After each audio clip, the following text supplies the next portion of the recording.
Assalamualaikum teman-teman, selamat berjumpa lagi dengan saya Abdurrahman dan masih tetap di channel Abdurrahman ya. Dan masih tetap juga mengupas tentang seputaran gangguan asam lambung dan anestesi psikosomatis. Nah, di season kali ini saya akan kembali menjawab pertanyaan ya, beberapa pertanyaan yang ada di kolom komentar gitu teman-teman ya.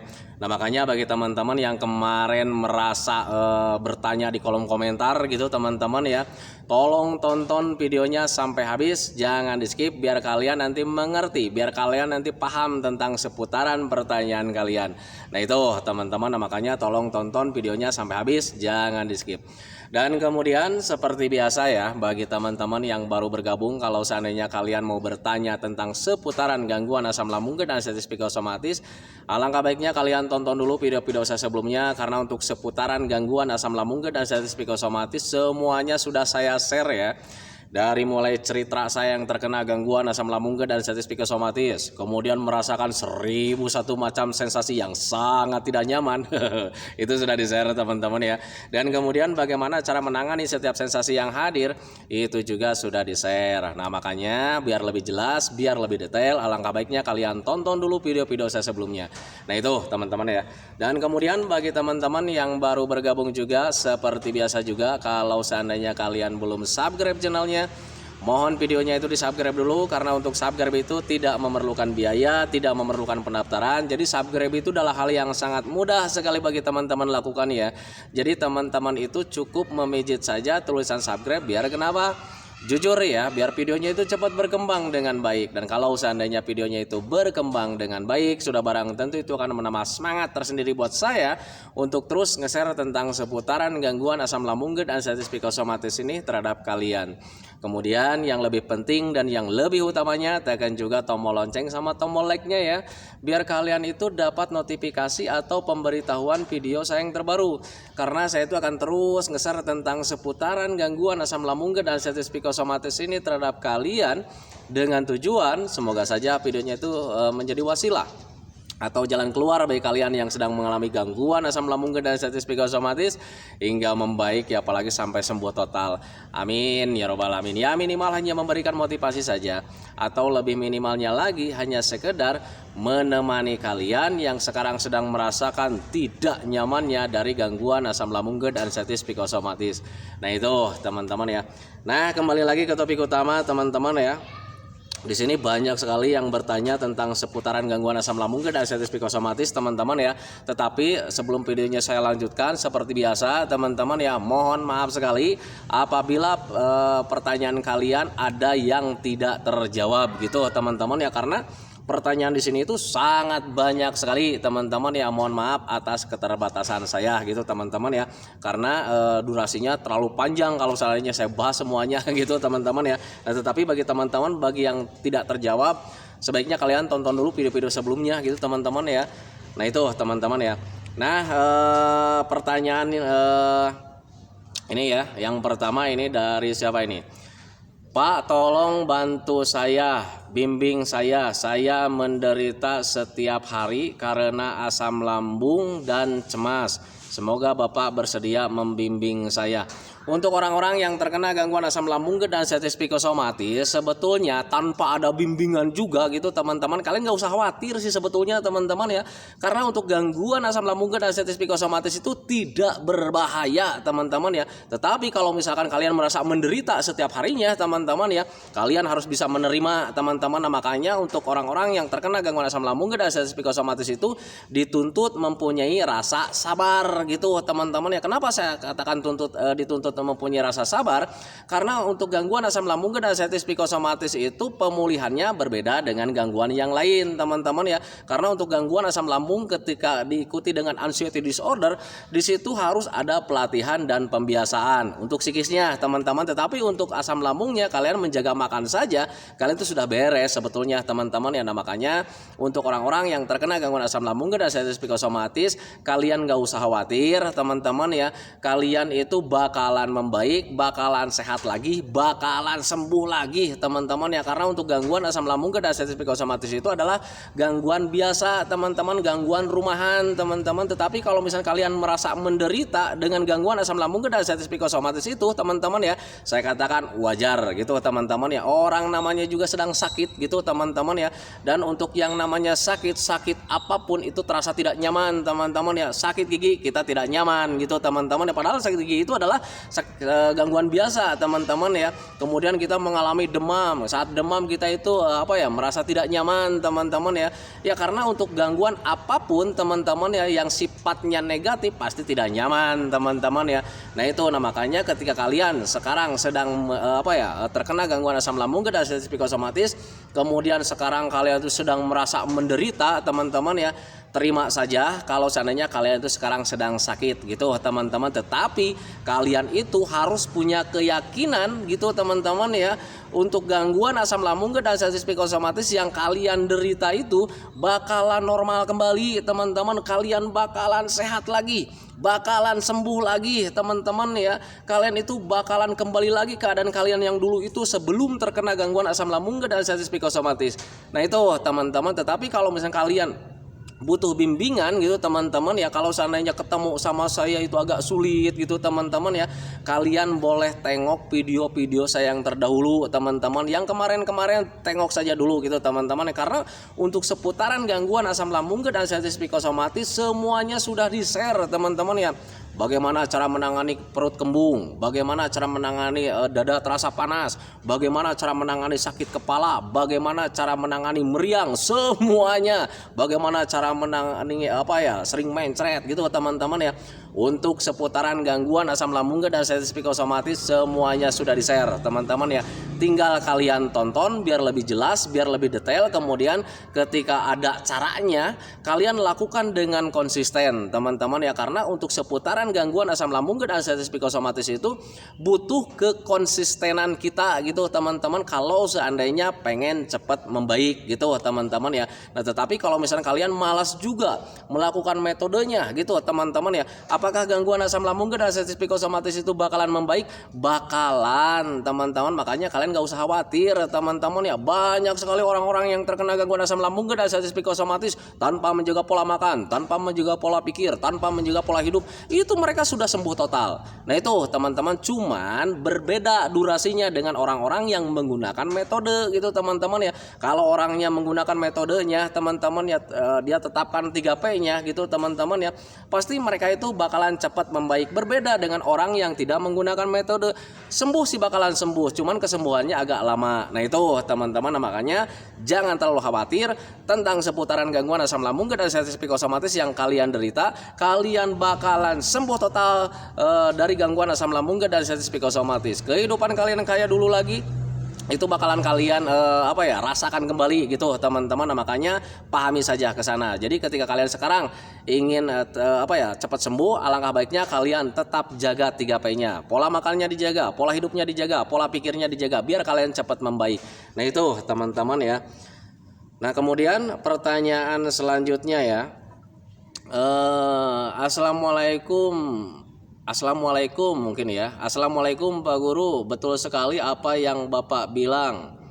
Asam lambung gangguan biasa. Tetangga saya terkena asam lambung, kemudian jaga makan saja, sekarang sudah sembuh. Tapi saya yang ada cemasnya sudah 7 bulan belum membaik. Nah itu teman-teman ya. Jadi untuk asam lambung itu sebetulnya gangguan biasa teman-teman ya.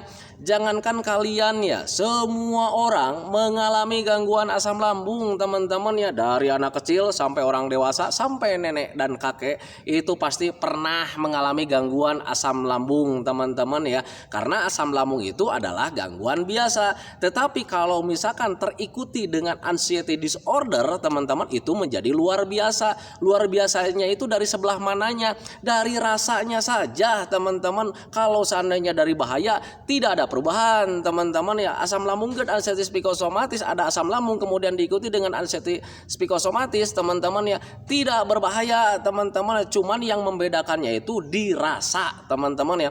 Orang yang terkena gangguan asam lambung mempunyai sensasi tersendiri ya. Ada rasa tidak nyaman gitu teman-teman, kayak macam perut begah, kemudian ulu hati terasa sakit, dada terasa panas gitu teman-teman ya. Nah kemudian terikuti juga dengan anxiety disorder, ada ketakutan, ada kecemasan di situ teman-teman ya. Ya kalian nanti sensasinya itu bakalan bercampur. Nah di situ makanya ada rasa tidak nyamannya itu super duper.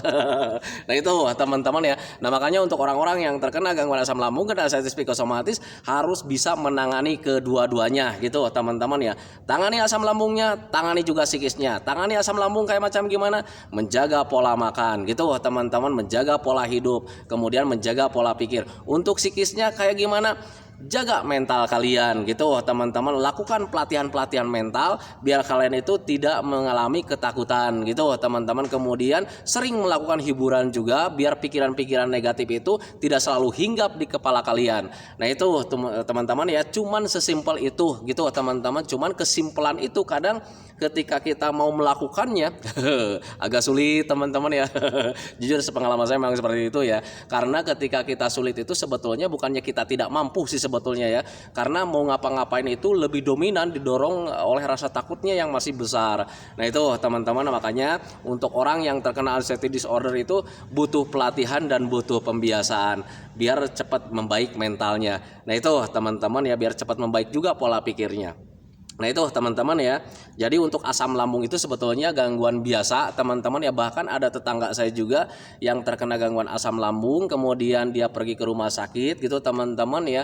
Selang 1 hari dua hari itu paling lama 1 minggu dia udah beres, udah normal kembali teman-teman. Tetapi berbeda ketika terkena anxiety disorder, di situ teman-teman ya kayak macam saya gitu teman-teman ya.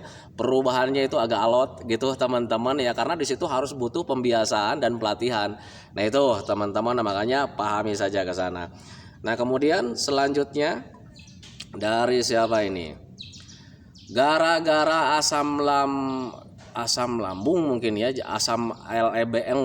Jadi gara-gara asam lambung mungkin seperti itu. Ini banyak yang disingkat ya. Gara-gara asam lambung jadi sering kentut, WK cina katanya gitu teman-teman ya. Untuk seputaran gangguan asam lambung kan anxiety psikosomatis yang namanya kentut kemudian sendawa itu sering terjadi gitu teman-teman ya. Tetapi ada kalanya orang yang terkena gangguan asam lambung dan anxiety psikosomatis itu untuk sendawa itu agak sulit juga gitu teman-teman ya. Kenapa bisa seperti itu? Ya karena esopagusnya itu belum bisa berfungsi dengan baik gitu teman-teman ya. Nah tetapi untuk kentut itu untuk saya pribadi juga mengalami teman-teman ya. Dulu sebelum terkena gangguan asam lambung dan anxiety psikosomatis itu kita kentut agak jarang mungkin seperti itu teman-teman ya. Nah tetapi saat terkena gangguan asam lambung dan anxiety psikosomatis, kentut itu jadi agak sering teman-teman ya. Bahkan anehnya itu kayak macam kentutnya itu kayak macam besar teman-teman, dan kemudian ada kalanya kentut kita itu terasa bau tapi ada kalanya juga kentut kita itu ya biasa-biasa saja gitu teman-teman ya, tidak ada baunya. Nah itu teman-teman, nah, makanya untuk orang-orang yang terkena gangguan asam lambung dan anxiety psikosomatis ketika sering sendawa kemudian ada sering kentut juga gitu teman-teman ya, kalian gak usah khawatir teman-teman ya, itu merupakan hal yang sangat wajar. Kenapa saya katakan wajar? Ya karena pencernaannya itu ya masih belum normal gitu teman-teman ya dari asam lambung tersebut gitu teman-teman ya. Karena ketika asam lambungnya belum normal itu bisa menyebabkan gasnya berlebih, dan yang namanya gas berlebih pasti keluarnya itu dengan cara sering sendawa atau sering kentut juga gitu teman-teman ya. Nah makanya pahami saja ke sana, jangan terlalu khawatir ketika kalian sering sendawa, sering kentut. Makanya kalian yang sering kentut dan sering sendawa berbahagia saja gitu teman-teman ya. Kenapa saya katakan harus berbahagia? Ya karena dengan sendawa dan kentut itu ya bisa mengurangi kadar gas yang ada di dalam pencernaan kita. Nah itu teman-teman, makanya pahami saja ke sana. Nah kemudian selanjutnya dari siapa ini? SY saya mungkin ya. Setiap hari. Saya setiap hari mungkin seperti itu ya. Saya setiap hari perasaan tegang terus, was-was, gelisah. Untuk orang-orang yang terkena gangguan asam lambung dan sensitif psikosomatis sering sekali mengalami hal seperti itu, teman-teman ya. Jujur saya juga dulu seperti itu. Ketika belum membaik dari gangguan asam lambung dan sensitif psikosomatis, cemasnya hampir tiap hari. Bukan hampir tiap hari ya. Tiap jam dulu itu teman-teman ya. Pagi-pagi kadang kita cemas gitu teman-teman ya, kemudian jam 11-nya kita cemas lagi. Kadang malamnya itu cemas lagi, kadang ketika mau menjelang tidur juga gitu teman-teman ya, cemas hadir lagi gitu teman-teman ya. Kadang ada perasaan sensasi apa ya, kayak macam was-was, gelisah gitu teman-teman ya, entah apa yang digelisahkannya gitu teman-teman ya. Nah untuk orang-orang yang terkena gangguan asam lambung dan sensitif psikosomatis, kenapa mengalami seperti itu teman-teman ya, karena itu sebetulnya dampak ketika kita sering berpikir tentang hal-hal negatif teman-teman ya. Karena jujur ya, saat terkena gangguan asam lambung dan sensitif psikosomatis, setiap harinya saya selalu berpikir tentang kematian lah, tentang penderitaan lah, tentang umur yang gak panjang lah, tentang penyakit yang berbahaya lah, dan sebagainya teman-teman ya. Setiap hari bahkan setiap menit selalu berpikir seperti itu. Nah ketika kita berpikir keras seperti itu teman-teman ya, itu imbasnya ke perasaan kita juga teman-teman ya. Kita mengalami was-was, gelisah, tidak enak hati setiap harinya teman-teman ya. Nah itu karena untuk pola pikir kita itu lebih berpengaruh terhadap perasaan teman-teman. Mari berpikir logika saja. Ketika orang-orang yang normal gitu teman-teman ya, ketika nyantai, ngerokok, ngopi gitu teman-teman ya, kemudian membayangkan pacaran gitu teman-teman ya, ketemu sama pacar yang cantik gitu teman-teman ya, yang hadir itu di perasaan itu, imbasnya perasaan kita itu senang teman-teman. Bahkan tubuh kita itu bisa merespon dengan sendirinya teman-teman. Dengan cara seperti apa? Kadang kita senyum-senyum sendiri. Nah itu teman-teman ya.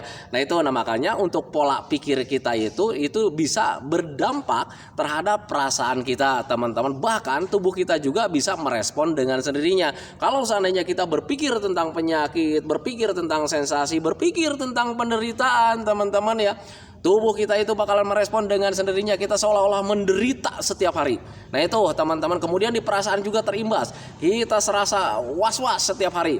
Nah itu teman-teman, nah, makanya pahami saja ke sana. Jadi ketika kalian sekarang saat terkena gangguan asam lambung dan sensitif psikosomatis, biar was-wasnya itu berkurang teman-teman ya, alangkah baiknya kalian jaga pola pikir teman-teman. Mulai dari sekarang kalian itu harus bisa berpikir tentang hal-hal yang menyenangkan gitu teman-teman, biar nanti perasaan kalian terimbas, kemudian tubuh kalian juga bisa merespon dengan sendirinya. Oh nanti besok depan atau misal minggu depan saya bakalan sembuh total, kan seperti itu teman-teman. Kalau seandainya kalian tanamkan setiap hari seperti itu teman-teman ya, tubuh kalian itu bakalan merespon dengan sendirinya teman-teman ya. Tahu-taunya kalian nanti bisa sembuh total. Nah itu teman-teman ya, minggu depan kalau seandainya saya sudah sembuh total, perasaan saya sudah senang gitu teman-teman ya. Saya bisa bermain kemana-mana, bisa bercanda-canda dengan teman-teman, kita membayangkan teman-teman itu bercanda dengan kita gitu teman-teman ya, kita jailin orang tersebut gitu teman-teman ya. Nanti tubuh kalian itu merespon dengan sendirinya, ada senyum di situ teman-teman ya. Nah itu teman-teman, nah makanya mulai dari sekarang stop berpikir tentang hal yang aneh-aneh teman-teman, stop berpikir tentang hal negatif teman-teman ya. Karena untuk seputaran gangguan asam lambung dan sensitif psikosomatis itu tidak berbahaya teman-teman, cuman dirasanya saja yang seperti berbahaya teman-teman ya. Kurang minum nih. Barusan udah mancing, kurang minum jadi ngomongnya agak kecepatan itu kayak macam membesar. Nah itu teman-teman, nah makanya pahami saja ke sana. Jadi mulai dari sekarang alangkah baiknya kalian itu harus bisa mengolah pola pikir kalian gitu teman-teman ya. Berpikirlah yang membangun teman-teman, jangan sampai kalian berpikirnya itu yang bisa menjatuhkan kalian teman-teman ya, menjatuhkan ke lubang penderitaan semakin dalam. Nah itu teman-teman, nah makanya pahami saja ke sana gitu teman-teman ya. Nah itu teman-teman ya, ini durasinya udah hampir 18 menit. Jadi saya hentikan videonya teman-teman ya, karena durasinya saya batasin saja sampai 20 menit gitu teman-teman, biar tidak terlalu panjang lebar gitu teman-teman ya. Nah biar teman-teman, bagi teman-teman yang tadi butuh bimbingan teman-teman, kalau seandainya kalian dari siapa nih tadi nih, waduh udah ke scroll ya. yang butuh bimbingan, kalian kalau seandainya sulit bertemu dengan saya dengan apa ya, kalau misalnya terkendala dengan jarak gitu teman-teman karena terlalu jauh gitu teman-teman ya, alangkah baiknya kalian tonton dulu video-video saya sebelumnya. Tetapi kalau misalnya kalian yang masih di seputaran kota saya di sini teman-teman ya, pintu saya selalu terbuka buat kalian, silahkan datang ke rumah gitu teman-teman ya. Kemudian kalau misalnya kalian bertanya bayarnya berapa, gratis teman-teman, karena tidak ada yang harus dijual teman-teman ya. Saya itu ketika orang yang terkena gangguan asam lambung dan sensitif psikosomatis kemudian datang ke rumah saya itu untuk curhat-curhat tentang seputaran asam, paling hanya sharing ya, berbagi pengalaman bagaimana cara menanganinya. Nah itu teman-teman ya, jadi tidak ada yang harus diuangkan karena saya itu bukan dokter, saya bukan ahli hipnoterapi, saya bukan ahli medis teman-teman ya, tetapi saya itu hanya orang biasa yang pernah mengalami gangguan asam lambung dan sensitif psikosomatis selang beberapa tahun, kemudian bisa sembuh total tanpa obat, tanpa herbal gitu teman-teman. Makanya ketika kalian ingin sharing, berbagi pengalaman dengan saya, bagaimana cara menangani ini, bagaimana cara menangani itu, kalian boleh datang ke rumah kalau seandainya yang ada di kota saya. Tetapi kalau misalnya kalian terlalu jauh gitu teman-teman ya, terkendala dengan jarak gitu teman-teman ya, kalian gak usah datang, kalian cukup tonton video-video saya yang terdahulu teman-teman ya, karena untuk seputaran gangguan asam lambung dan sensitif psikosomatis semuanya sudah di-share gitu teman-teman ya, lebih jelas, lebih detail. Nah itu teman-teman, makanya pahami saja ke sana. Nah itu teman-teman ya videonya, semoga saja videonya itu menjadi wasilah buat kalian, semoga saja videonya itu menjadi pencerahan buat kalian ya, minimal hanya sekedar menemani kalian lah yang sekarang sedang merasakan tidak nyamannya dari gangguan asam lambung dan sensitif psikosomatis. Kemudian seperti biasa sebelum saya akhiri videonya, saya selalu mendoakan sama teman-teman itu, semoga saja teman-teman itu cepat sehat lagi, cepat sembuh lagi, cepat kembali lagi keadaan kalian yang dulu, baik semangatnya, moodnya, tertawanya, pokoknya kehidupan kalian yang berwarna itu semoga saja cepat kembali lagi, karena memang saya yakin 100% bahwa keadaan kalian yang dulu itu sangat dirindukan sekali. Nah itu teman-teman, kemudian doakan saya juga teman-teman ya, agar saya itu tetap sehat, tetap kuat, tetap ceria, agar masih bisa tetap menemani kalian. Nah itu teman-teman ya, saya hentikan videonya teman-teman ya. Assalamualaikum warahmatullahi wabarakatuh.